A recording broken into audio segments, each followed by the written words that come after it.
ठाकरे गटाला एक लक्षात आता निश्चित आलं की बिहार विधानसभेच्या निवडणुकीमध्ये काँग्रेस पक्षाचं पानिपत झालं आणि देशात आता जनमत काँग्रेसला अजिबात राहिलं नाही।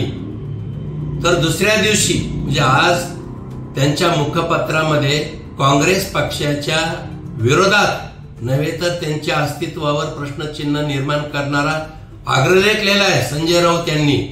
मला त्यांना सांगायचंय की 2019 ला उद्धव ठाकरे मुख्यमंत्री झाले तर काँग्रेस पक्षानं तुम्हाला पाठिंबा दिला म्हणूनच झाले। आज स्थानिक स्वराज्य संस्थांच्या निवडणुकीमध्ये काँग्रेस पक्षानं स्वबळाचा नारा दिला असेल, पण तुम्ही एवढं त्यांना नगण्य समजतात आणि सहकारी पक्षाला अस्तित्वाची जाणीव करून देताना तुम्ही त्यांच्या विरोधातच अग्रलेख लिहितात। खरं म्हणजे आज ठाकरे शिवसेनेनं अग्रलेख लिहून काँग्रेस पक्षाचा जाहीर अपमान झालाय। आता आम्हाला बघायचंय काँग्रेसवाले या अग्रलेखाला उत्तर काय देतात।